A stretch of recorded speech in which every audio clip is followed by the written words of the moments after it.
Hello, everyone, and thanks for joining us today as we talk about global debt, AI, and how it affects your portfolio. For those of you who haven't met me yet, my name is Scott Walschlager. I'm the CEO and one of our lead financial advisors here at MPPL Financial. Joining me today is Jesse Dunsmore. He is our portfolio manager, one of our portfolio managers, and is also the VP of investments. Jesse took the lead on a lot of the research we're going to be going over today, so you're going to hear a lot from him shortly. But first, a quick word from our lawyers. One of the things I want you to take away from this slide is that we make some forward-looking statements. And in here, we are talking about our views on the economy and where things are going based on today's data. Obviously, data is subject to change, and as things evolve, we will update our views. But I also want you to know that this is not intended to be personal advice. So if you want to understand how you can take this information from today and make it personal, this would be a good time to talk to one of our MPPL financial advisors. All right, so for the agenda, we've already hit the introductions. So the next thing we're going to talk about is the global debt problem, why it matters. Next, we're going to pivot into discussing what happens to an economy when debt becomes unsustainable or problematic. Next, we're going to explore how AI will change the economy and if that can help us out of this debt problem we're creating. And then we're going to wrap up talking about what this means for your investments and how we go forward.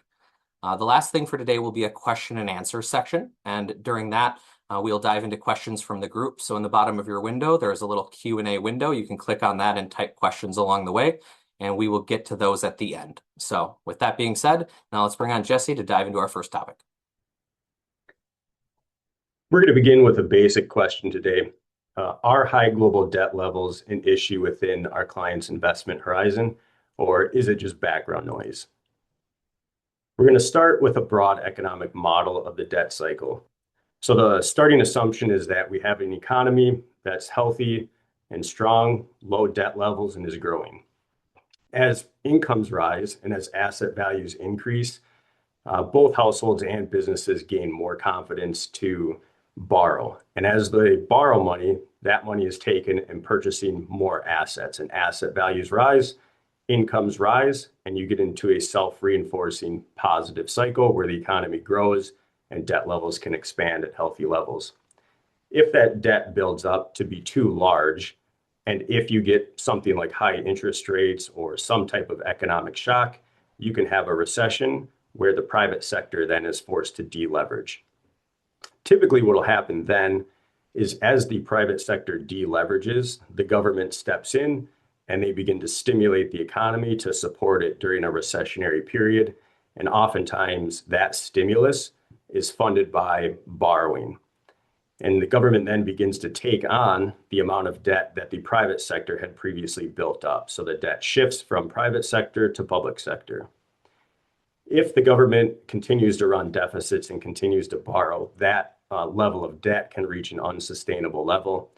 And again, if you reach a similar breaking point where there's a recession or some other event, then the government will be forced into cutting spending or austerity, as well as printing currency in order to pay back the debt.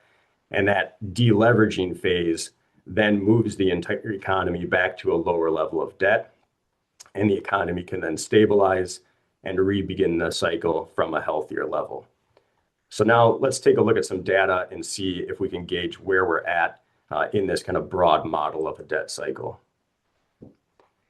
So this chart displays global debt for both advanced economies, shown by the black line, and emerging economies, shown by the blue line. And we're looking at debt as a percentage of GDP here. In the dotted red line, we have a threshold at 300% of debt to GDP.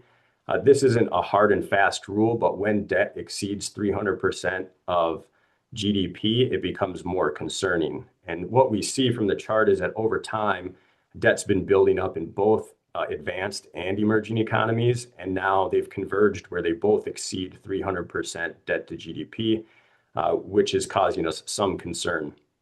Now, these economies, the advanced and emerging, have built up debt in different sectors. So in the advanced economies, think the US, Europe, and Japan, debt has built up in the government sector. In emerging economies, think China, India, South Korea, debt is building up in the private sector within companies and within the banking sector. So similar to the model we just looked at, the emerging economies are in earlier stages of their development where they're building up private sector debt. The advanced economies have deleveraged a bit in the private sector and are now building up government debt. So where is the US at in this cycle? This chart shows debt to GDP again, but for just the US. At the bottom in the dark blue is household debt. In the light blue is business debt. In the red is the government debt. And in the gray is financial debt. And we saw between the 80s and the late 2000s, late 2008, 9, that debt built up across the household and the financial sector. And then once we had the financial crisis, both households and the financial sector deleveraged.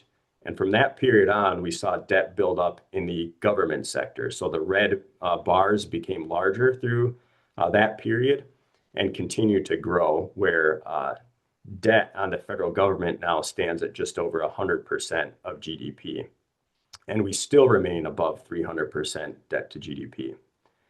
So the question now is that federal debt, government debt, sustainable? This chart shows the absolute levels of government debt as well as relative to GDP as a percentage. And it shows a little bit of history in there. And kind of in the middle of the chart, we're in the current year, which the past full year was 2025. And we exceeded a federal debt to GDP of 100%. And then the forecast period is from the Congressional Budget Office. This isn't a worst case or best case. This is their baseline forecast.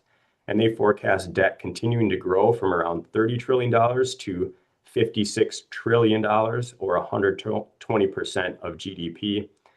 And their conclusion is that debt is currently sustainable, but the path we're on is unsustainable. The debt continues to grow over time, and we will struggle to shrink the amount of debt that's there. So what happens when debt becomes unsustainable?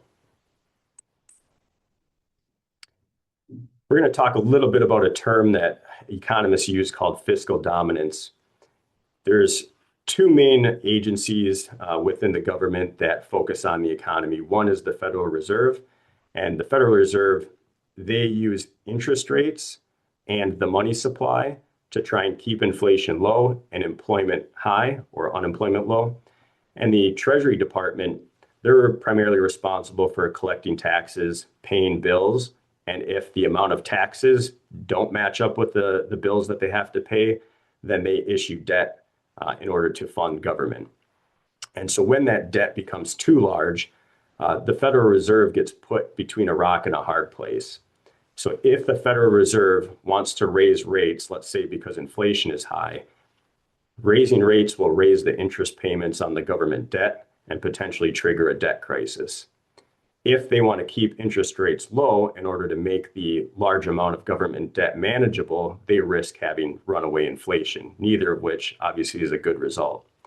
So fiscal dominance is where the Federal Reserve is in this rock and a hard place where they have to start thinking about government debt instead of thinking about inflation and unemployment. And what that looks like in practice is you'll typically see interest rates are kept kind of artificially low to make sure that debt payments are manageable, and they may have to be then buying long-term government bonds in order to increase the money supply to, again, keep interest rates lower and manage the debt. And there's potential negative effects of that, which are higher inflation or a weaker currency as they expand the money supply. We think this isn't a hypothetical. We think this is already beginning to happen at some level. So this chart shows that in black, in the solid black line, the debt to GDP of just the federal government over time, and the dotted line is the size of the Federal Reserve's balance sheet. This is the amount of government bonds on their balance sheet that they've gone out and purchased. And so prior to the financial crisis, prior to 2008, the Federal Reserve was increasing its balance sheet very consistently in line with growth in the economy. But during 2008, during the financial crisis, the amount of stimulus that the government issued and the bonds that they had to sell to fund that stimulus was so large that the Federal Reserve needed to step in and buy those bonds to keep interest rates at a reasonable level. So they began to purchase these bonds, and their balance sheet began to correlate highly with the government debt. Similarly, during COVID, Because of the economic shock, there was large amounts of stimulus needed, large amounts of bonds that needed to be issued to fund that stimulus, and the Federal Reserve had to step in and buy those bonds to keep interest rates reasonable. And as we move forward, we might see more of this. So how do you actually correct an unsustainable debt level? There's a handful of levers that the government has that they can pull, and generally it's some combination of these levers. So we're going to walk through those briefly and identify which ones we think are the levers that will likely be pulled. So one, you can increase revenues, you can increase tax revenues, and that can be done through two ways. One, through higher taxes, or two, by growing the economy to grow the tax base. We don't think higher taxes are currently in the cards. The One Big Beautiful Bill Act was just passed, which locked in lower tax rates. So nothing on the immediate horizon on the tax side, but longer term, likely some implications. The most optimistic or positive way to get out of debt is to grow the economy. If the economy grows and you can constrain some of your spending, you can grow the economy and the debt as a percentage of GDP falls. That's the most ideal situation. So we think the government's already beginning to pursue some pro-growth policies and will continue to pursue those. We'll talk a little bit more later about reducing expenses and why it's so difficult, but that's one of the other levers that can be pulled. You can also lower interest rates, and we are seeing pressure on the Federal Reserve from the administration to try and lower interest rates to make the debt payments more manageable. But if you have low interest rates, as we talked about, the Fed's in a rock and a hard place between inflation, and low interest rates generally don't incentivize politicians to cut spending. They may actually incentivize them to continue spending and borrowing. You can always, as an option, default on debt, although that is not a good option, and especially for the US. The US dollar is the reserve currency for the world. Trade and commodities are generally priced in dollars, and that creates a lot of demand for dollars and demand for government bonds, so that actually helps us. So there'll be a big disincentive to default, so unlikely that we would default on debt. Printing money, we already talked about this. There's a good chance that we see some more of that going on, where the Federal Reserve buys government bonds during periods of stress in order to make sure interest rates stay in a manageable place to help support the economy. So we think most likely best case scenario is to grow out of the debt. You may see a bit of constrained expenses, and you may see a bit of the Federal Reserve buying more bonds. So now we'll talk a bit about why controlling expenses is so difficult. So on the left-hand side, the graph that we have, the bar chart there, shows the receipts of the US government, the tax revenue that's coming in.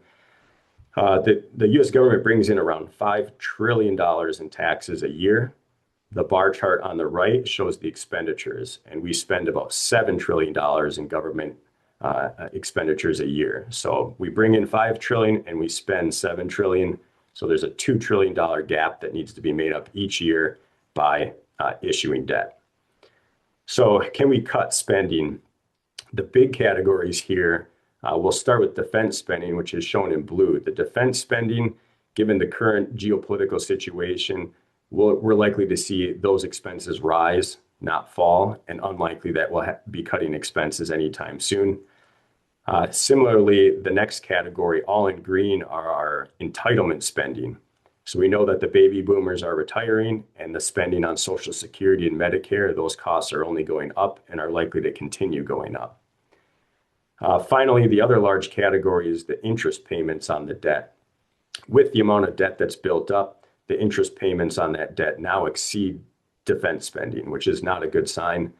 And then if you want to cut those interest payments, we just talked about, well, you'd have to lower interest rates, which has its own implications, or a default, which we said is not the path to go down, so would not be beneficial. So you're pretty much locked in on the majority of your expenditures for government spending. Kind of that last other expenditures is where all your other departments are within the government. So that is actually a very small proportion of the overall budget. So more emphasis will be on the growth side. Can we grow the tax base to grow that revenue side for the government to balance the budget and keep debt within a reasonable level? Artificial intelligence has the potential to do this, and we'll talk about what we think we might see down the road and the implications. Before we take a forward look, we want to look at the past, at what's happened in prior prior periods where we had major technological advancements in our modern history.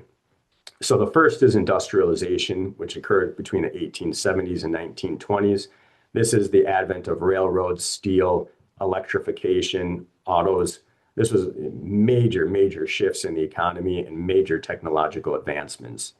During this period, we saw fantastic growth in the 4 to 5% range a year, but it also had major implications for labor. Prior to industrialization, around 40% of employment was within agriculture, and that shifted to less than 15%. And much of that shifted into factories. And there was quite a bit of displacement of the workforce out of agriculture, and it took around 20 years for that displaced labor to be reallocated completely. And so when you have major upheavals in the labor market, there's also political ramifications. And so during this time, there was a lot of inequality in wealth. This was the Gilded Age, and that triggered progressive era reforms where we had the creation of antitrust laws, as well as the implementation and creation of the income tax. So this is where income tax first came about. So the second major technological advancement we had was post-World War II, the boom that occurred. This is where manufacturing really expanded and early computing came into play. We had good solid growth through this period as well. Manufacturing jobs expanded during this time and peaked. White collar work also expanded. So we actually had an expansion of the labor force. And the political ramifications there were tax base grows. And so government can now do more than it did before. And so this is kind of a positive impact of technological advancement where the higher taxes allows the federal highway system to be built. It allows programs like Social Security and Medicare to be created. So that's where those things came from. And then the last technological advancement we had is the digital revolution, the most recent between the 1990s and 2010s. PCs, internet, mobile phones, all those things led to great productivity growth in the 2.5% to 3% range, and for a period of time, some budget surpluses. On the labor side, though, with a lot of automation and with offshoring of jobs, manufacturing declined to less than 8% of employment, and that has ramifications, as well as the ensuing dot-com bust and the financial crisis, all leading to some of the modern polarization in politics that we see today. So that's the past. What do we think things look like going into the future? We think we'll see some similar things. So history doesn't always repeat itself, but it tends to rhyme, and we think we'll see some similar implications going forward. So in order to quantify some of this, we've developed an internal framework where we're categorizing the impacts of AI, and we did that by looking at each of the major industries in the economy and what's the potential for those industries to be automated by AI and improve productivity, and then subsequently, what's the impact to employment. So short story is we think that there's going to be a negative impact to employment as productivity improves and layoffs increase. We think the labor force size will shrink. At the same time, that productivity improvement and fewer people in the workforce means that profitability expands for companies. So we think corporate profits will increase. And we also think that the general productivity and output of the economy overall will be able to increase. So we get this kind of juxtaposition where the economy itself, the output can grow, company profits can expand, but we're doing that with less labor because we're more productive, and that may have negative implications for employment. So why do we think that? On the productivity side, this chart shows each of the major industries in the economy and the percentage of GDP that they contribute to the economy. And you can see, areas like real estate contribute almost 14% to GDP. And then the next biggest would be professional services at 8% of GDP. And we went through each of these industries and we said, how much do we think can AI improve productivity? And that scoring is shown in the green line. And the short story is, as you look across, you see a lot of low positive numbers. We think that AI will have a marginal productivity improvement across the economy. So AI will improve productivity in everything by a small amount at least. But there are certain areas where AI will have a much larger impact. And you'll notice professional services and information are two of those areas. So professional services, A lot of those tasks can be heavily augmented by AI to improve productivity. Similarly, in information technology, a lot of those industries can be also enhanced dramatically by AI. So that's on the output side. On the employment side, why do we think there'll be negative impacts?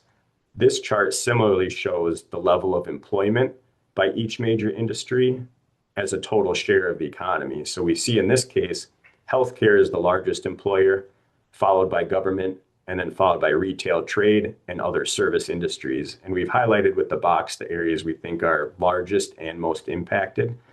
In our scoring in this case, a negative number means that we think there'll be a larger negative impact to employment.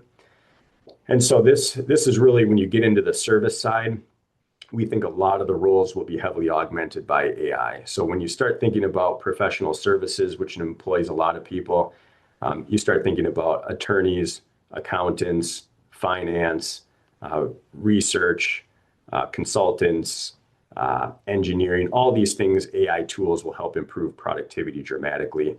Similarly, when you get into things like retail and wholesale trade, you've got logistics and procurement, customer service, sales, all these types of roles can be heavily augmented by AI. And so we think there'll be larger impacts there. And overall, those are high employment areas within the economy. And then as far as speed goes, when we look at the past cycles and we think about today, we think that the speed of implementation of AI and the productivity improvements will come faster than the past cycles. So AI software is not infrastructure. When you look at like the industrialization, you had to build out railroads and power grids and factories, things that took decades to build out. In this case, AI tools can be deployed within hours. You can sign up for a subscription to an AI model and begin improving your productivity immediately. On a more enterprise level, when you're talking about an entire business or organization, the implementation will take longer. To get the systems to work consistently and work properly will take longer. And so we think the time frame where layoffs may start to come in play would be 1 to 3 years before the productivity improves and the tools are good enough to impact the employment situation. But AI also, it accelerates itself. You can get an AI tool and you can ask AI how to use AI and it will tell you. So versus prior cycles, the implementation should be quite a bit faster. And then as we saw in history, it takes a relatively long amount of time for those displaced by the change in work and productivity to find new work in new industries and as the economy expands. And we think that that timing difference, that asymmetry is a problem. We have potential impacts to employment earlier on in the implementation, and it takes longer to reallocate that displaced labor. And so there's a potential issue there that needs to be rectified. So where does this tie into then government spending and debt levels? From the bar chart here, you can see this is a breakdown of federal revenue by source. So this basically shows where taxes come from. And taxes, nearly half of them are from individual income taxes, and another roughly 35% come from payroll taxes. So 84% of tax revenue comes from wages and employment. So if we get into a situation where employment growth slows or even shrinks, we get into a situation where there'll be fewer workers and they will pay fewer taxes, and it may actually accelerate then the debt problem by reducing government tax revenues. So that is a potential issue that we're looking at here, potentially accelerating the debt issue. So our overall, if we look at kind of just high level metrics in the economy and the impact that we think AI will have, we think AI will be beneficial for inflation. If we're producing more with less, that's generally good for inflation. There's a bit of a counterintuitive impact here on GDP. We think GDP growth may actually slow a little bit from the baseline that the CBO puts out. And then we think debt may grow a bit faster than expected. And so there's a paradox here. So 2/3 of economic activity is from consumer spending. So if roughly 2/3 is from consumer spending and we're struggling on the employment side because of the productivity improvements, that may hurt consumption. So we think the economy will still grow, output will expand, but if we have a bit of a weaker consumer, that may actually weigh on GDP growth. And then similarly, if the consumer is hurting on the employment side, there'll be fewer taxes collected and debt may grow faster than expected. So what are the investment implications? One reminder as we jump into investment implications is that it's not personalized investment advice. These are generalizations, and we're always doing research and monitoring market, and our views are subject to change. So we'll first recap our whole thesis, which is global debt is at high levels, and they're at concerning levels. Federal spending is unlikely to be reduced. We saw how difficult it is to cut spending. And the impact to AI will be to boost productivity, most likely, but that may also put at risk some of the employment that funds government. So benefits of the productivity, we think, will flow mostly to companies and not to labor. And that shrinking tax base then poses a problem. So the better AI works, the harder the fiscal math gets. And that's part of the paradox here. So what does that mean? We expect displacement of workers in maybe the 1 to 3 time frame, and then changes to fiscal policy to try and rectify that might take longer than that. Might be as long as 5 to 10 years before labor can be reallocated and policies changed to mitigate. And in our view, when we look at where markets are today, we don't think they fully reflect potentially higher taxes, a weaker dollar, or that potential consumer weakness that may come in the future. So how do we think we should be positioned? In equities, again, I'll reiterate that we think that the companies that are both enabling and also implementing AI for those productivity improvements will receive the benefits, and you will see profitability grow. So we want to be focused on some of those areas like semiconductors, the actual AI model providers, grid modernization for supplying electricity, as well as robotics and other areas. And the areas we want to avoid are things like white collar retail, where if we have a little bit less employment and the consumer weakens, we want to avoid some of those areas, as well as some of the legacy software products that will be displaced by AI.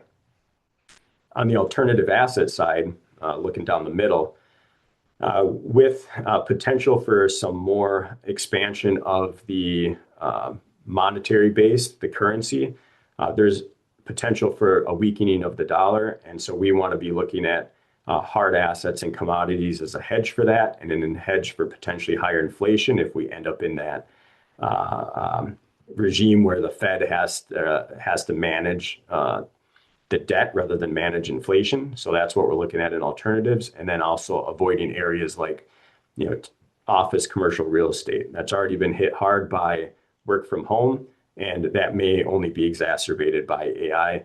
So unlikely to benefit in the near future. On the fixed income side, because of the government debt problem, if we end up printing more currency or if we have more inflation, we don't really want to hold long maturity government bonds. We want to stay on the short end of government bonds, mainly for matching up to cash needs of clients. Those are the broad themes we're looking at. Again, I'd say that those are not recommendations for individuals, and they're subject to change. And the other thing that we want to reiterate here is that we've already made many of these changes in allocation. So within our equity strategies, we've already been heavily allocated to semiconductors and reaped the benefits of that, as well as adding robotics, and that's played out well. In the alternative side, we've added commodities, and that's played out well as other hard assets. And our fixed income, we've already moved to those shorter duration bonds. So we've already positioned portfolios ahead of these trends in order to capture them. And now we're looking ahead, doing additional research, looking at second, third order impacts to try and identify the next opportunities to stay ahead of the game. And as always, we're always monitoring factors that could change our outlook. We're trying to look into the future, and we're not going to be correct about predicting the future. And so we also want to be thinking about what are the other alternatives and scenarios that could play out, and monitoring that data to adjust and adapt if the direction of things change. So one of those is the dollar, again, is the reserve currency of the world, provides huge benefits. If that seems to be working well and extending the runway on government debt. That would be one positive. AI also could be more productive than we expect or have fewer impacts to employment than we expect. And AI may also accelerate retraining it. With AI, you can learn faster and retrain, get back into the workforce in new roles. May also create new industries and new jobs that will help offset some of those employment implications. And lastly, the government could always implement fiscal changes to taxes or regulations that could help the picture. So we monitor for all those things. And we think that these things are all less probable, but they are potentially relevant. So we continue to monitor those and continue to do ongoing research in these areas. And Scott, I'll turn it back to you. All right. Thanks, Jesse. I think a lot of really good information there. Before we let you go, though, I do want to take a moment. I should say before we get into Q&A, I want to take a moment because I know some of these points we're talking about are pretty heavy, and they can have real world implications on the people we know, our employment, our kids, right? And we don't want to present this stuff to scare you. We're presenting it because we believe we deserve you need to know what we're seeing. And as we walk you through this data, there's some real structural challenges we got ahead of us, as Jesse has pointed out. But history shows us that when economies go through these big retoolings, and Jesse hit on a number of them, right? That it takes 10 to 30 years, and sometimes the markets can get pretty choppy during these time periods. So as we think about this, in the Industrial Revolution, we had what was called the lost decade. Many of the people on this call, many of our clients probably remember that, right? A decade of pretty stagnant, flat markets. But the same thing happened post-World War II in industrialization. It happened in Japan. And so, as Jesse said earlier, these things don't often repeat exactly, but they rhyme. They're similar, right? And we expect this could be one of those similar things that we have to think about. Now, today, a lot of firms, a lot of investment firms have moved towards very simple indexing. They've reduced headcount in their investment department, not done as much research, and they're really hoping this kind of long-term strategy just works out. And for long stretches of time, that does work. And, recency bias would tell us the last 20 some years have been pretty good, right? So recency bias can tell us what happened recently is going to continue happen. And there is some risk in assuming that, okay? Now, the good news, in my opinion, is that MPPL is built exactly for this moment, right? We actually do research. We pick individual stocks. We do proactive investment changes. As Jesse just highlighted, we have already made a bunch of adjustments to our client portfolio to tackle some of these issues. So I'm not saying we're going to be right every time, but if we keep updating our data and staying ahead of this, we're going to be ahead there with you. And that is the key, to be ahead of this and not just cross our fingers and hope it's going to work out. Because a lot of times in these long turmoil, even like the last decade, people didn't realize the mistake they made in indexing until they looked backwards. And so that's our view, is that we got to stay ahead of this. And for us, we know there are challenges, we know they're real, but our commitment is to helping our clients and people navigate this and move forward. So I think we're really geared well for this next endeavor. I don't doubt that it's going to be challenging, but we're excited to help you through it. So with that, we're going to pivot now to our question and answer section. It looks like we got some questions here. And maybe since Jesse has been doing a lot of talking, I'll tackle the first one because it's kind of firm-wide. But it asks a question about how MPPL is using AI today. So just like a lot of firms, we have been exploring AI. Some of you have been in meetings with us, might have noticed we now use an AI note taker to help us minimize the time we spend writing notes during a meeting so we can be more present with our clients. But we're also using that AI note taker and it's saving time after the meeting. And it is a considerable improvement to our productivity as a firm. We are definitely using AI to augment and speed up some of our research capabilities and investments. And we are analyzing quite a few opportunities across the firm looking forward as well. So I do think, just like Jesse shows, that AI is going to affect the economy. It is already affecting our business today. We are seeing it affect others, and we expect that to accelerate. So I would say more to come on that one. But I'll move on to another question here. So Jesse, maybe this one for you. The question is, you said we talk about $36 trillion in government debt, okay? And the question is, can it ever be paid back? Is that even realistic? And so I'm curious your take on that. Yeah, I think the honest answer is that governments rarely pay back the debt entirely. Not like we pay off a mortgage or a car loan or anything. They generally continue to refinance it issue new bonds and kick that out further. The thing that they do is they manage it. And that comes back to the discussion around, increasing tax revenues, constraining those expenses, and then really growing the economy so that the debt shrinks as a percentage of GDP. I think maybe a simple analogy is if you think back to the time period when maybe you graduated college and you were early in career, might go, and I'll date myself a bit with this, maybe you have a $150,000 loan to buy your first house. And at the time, that's a huge percentage of your assets, and the payments are a big percentage of your income.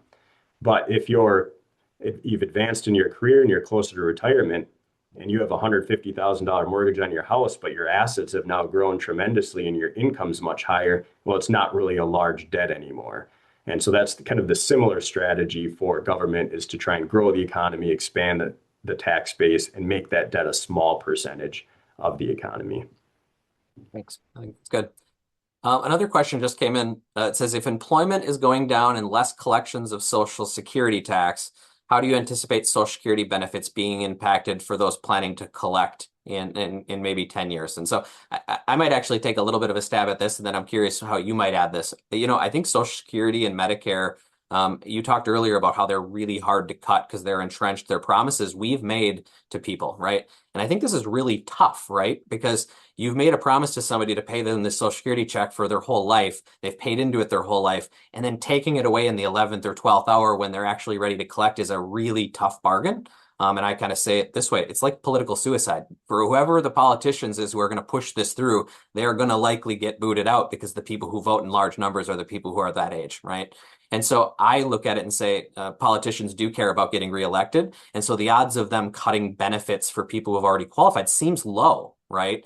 And I think no matter where you cut benefits, I think that's a really tough, politically unpalatable decision. One of the things that we've contemplated in our planning process for clients is there is a lever they can pull, which is like reducing inflation rates on Social Security. If you look back just over the last few years, right, we've seen some really big increases to the inflation rate on Social Security, where Social Security checks jumped precipitously. Well, if they reduce inflation or chain it or put a maximum, I think that could be a way to control the growth of Social Security expenses for the government without actually like chopping away at any benefit today. But what that will mean is as costs go up, Social Security might cover less and less of it. I think that's something that's maybe politically palatable. We've seen some expert speakers that have talked about that. And so I think that is one potential that we might just not see the growth of Social Security as much. But I'm curious, Jesse, do you have anything you would add to that or any other thoughts? Yeah, I think that's spot on. And on the economic side, what will happen is you continue to run deficits in order to fund Social Security and issue bonds. So the government will continue to issue debt. And if the bond market starts backing off on buying those bonds, interest rates go up.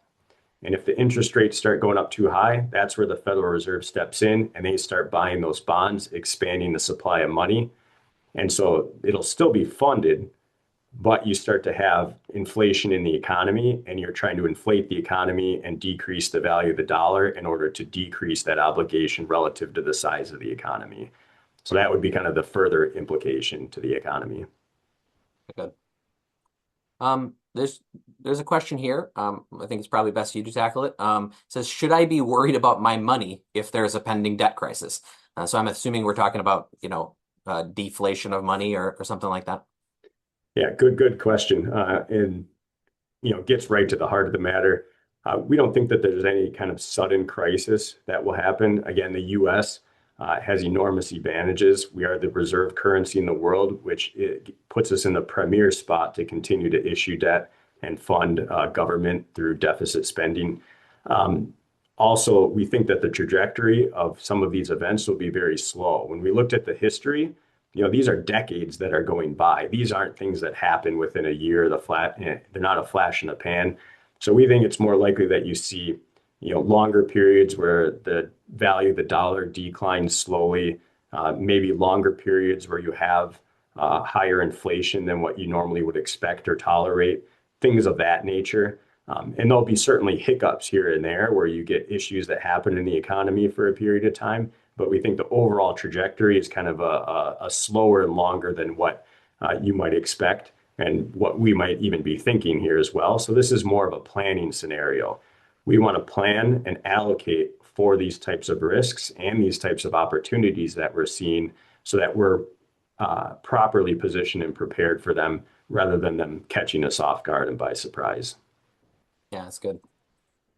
I find this next question interesting. It says, what industry and jobs are most at risk from AI? And I know our presentation hit on this, but I will tell you as a parent of young children, and I've heard this from our clients, right? Their kids are now going to high school and college, and it's like, oh my gosh, this is this massive upheaval of industry and jobs. Just not too long ago, we were telling kids to go into coding because it would be the guaranteed job prospect. And it feels like that could be one of the bigger risks here. And so I'm curious your take on sort of like short term, maybe long term. What are the industries and jobs that are most at risk? And then I'm curious, just thinking we should probably take this research and get it in the hand of our clients' parents so they can, that are parents, so they can help advise their kids on the right industries to stay away from going forward. Yeah, I'm wondering if we could flip back to slide 19 if it's possible. And this is the same thing I'm thinking about for my kids too. And just a couple of years ago, I thought the same thing. Oh, like coding, a high-paying job, technologically advanced, that'd be great for my kids. But with the automation we're seeing, AI is incredible at coding. The number of software engineers that will be needed will likely be far less than what we've seen in the past. So when we went through and we ranked which positions, which roles in industries will be most impacted, the ones we thought would be most impacted were more in professional services and service industries. The ones that we thought would be least impacted would be like construction. So if we look at construction, we gave that a rank of 1. So while AI improves most things, productivity of most jobs, areas in construction, it will have some benefit in planning and trying to get permits, things like that. But most of construction is still very physical. You've got physical objects, you've got physical labor that has to be deployed, and those areas will likely still see strong employment. Within the areas that were previously, going back to professional services a minute, in those areas that will be impacted, if you are doing some of the most advanced work in those areas, whether it's engineering, accounting, law, finance, if you're doing very complex work, your productivity will be augmented by AI, but your ability to use AI in those industries will make you more valuable. So if you want to specialize in those areas, and if you're one of the people that can use AI to get those productivity benefits, you'll likely be paid more. So there'll be fewer people, but more well compensated in those areas. And one of the other areas that sticks out is healthcare. And healthcare is one of the largest employers. We have an aging population, also more technical. You're unlikely to take a human completely out of the loop in those jobs. Productivity will be improved, but there's still going to be a need for surgeons and doctors and nurses to a large extent. Again, AI will probably incrementally improve productivity across the board and help with some of the labor shortages we're seeing. But any of those kind of specialized roles or more physical roles, if you're engineering and robotics, where you're implementing AI and you're implementing the productivity improvements, those are probably the areas to focus on where you're the one reaping the benefits of the change versus the one being displaced. Cool. Thanks for that.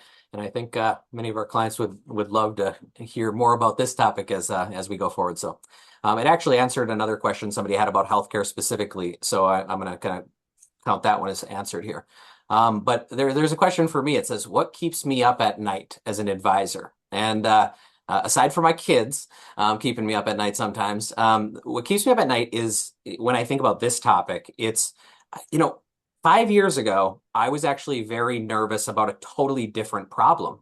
I was nervous that we had this aging baby boomer population that was going to stagnate the economy because of the smaller generations coming behind it, and that we weren't going to have enough workers to keep the level of productivity in this economy that we've come used to. And if you look at other countries around the world, like Japan, who have had a similar outcome, if you don't augment that with immigration, you have a big problem on your hands. And we were going anti-immigration at the same time we were having an aging workforce, and that was what was keeping me up at night. When AI came out, I started to say to myself, this might be the solution to the problem that used to keep me up at night. Because I assumed AI would take a while to kind of gain traction. I've been watching AI and playing with it for years. I think I brought it to the firm probably 4 or 5 years ago, and we started playing with it at the first time. But I guess where I lose sleep at night now is AI is coming so incredibly fast that it is starting to displace workers immediately. It's happening now. And I worry that, there's like the Goldilocks scenario, right? Where as the baby boomers are retiring, AI is replacing them at the perfect rate, and it is just all great news. But the more I watch what's happening, I don't see that happening. I see before people are ready to lose their job, AI might take it. And that can create some real big challenges in an economy. And it can hurt people in societies, right? These are people we care about who have jobs who may lose them. And it might be hard to get a new job because the employment is shrinking, right? The other thing I think about in this topic that's, to me, interesting is, as Jesse was talking about, the industrial revolution and the technological revolution, many of the transitions, it moved people from blue collar work, working outdoors in rough environments, and it moved them into an office and higher paying roles. So generally, those were welcomed changes for a lot of the population, and yet it still took 10 to 20 years to retool the economy. Now you have a world where it could take a direct swipe at white collar workers. And where do those workers go when there isn't a white collar job that they can find that they want? Moving back into a blue collar role might be a harder adjustment period for them. And I don't know, we'll find out. But I think there could be some very real challenges in this retooling. And if AI comes fast and the retooling takes as long as it normally does, or even longer, there's that problem in the middle, and that really is what keeps me up at night. And then Jesse, I think the research you did on the impacts on the government and fiscal policy and spending and debt, like those are very real. And so as I think about this, that's why I added the part to the end where I do worry about this stuff and the real human impact some of these things are going to have on the people we care about. But I also have to appreciate that, this is what happens. And we just got to find our way forward. We're not going to just roll over and die. We're going to fight our way through it like we always have as as humans. And so I'm an optimist in that I do believe we will find our way forward. And it will be challenging. Okay. Looks like we got one last question that just came in. It says, with the current political instability and threats to our currency, should we be thinking about adding gold to our portfolios or other metal or natural resources stocks? So I think we actually hit this a little bit, but maybe you can add a little caveat, and then I think that'll be the last one for today. Yeah, good question. When I think about gold, gold's always a little bit challenging. Gold in and of itself is basically like a fiat currency. It's a object that has value only because people think it has value. There's not this major industrial demand for gold. So it makes it very difficult for investment. It's been a store of value for a very, very long time. Central banks still use it to back their currency, and that's one big source of demand, and central banks have been buying gold. And the retail investor has been buying gold. So much of this is already getting priced into gold. It's had a huge run.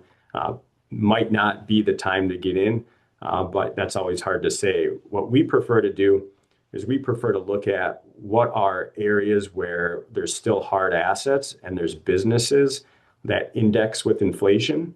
So even if the value of the currency drops, even if we get more inflation, those businesses can still raise their prices, volumes increase, and they will provide a hedge. And we look for areas where the supply demand of the actual business is positive, or the value for those assets is positive.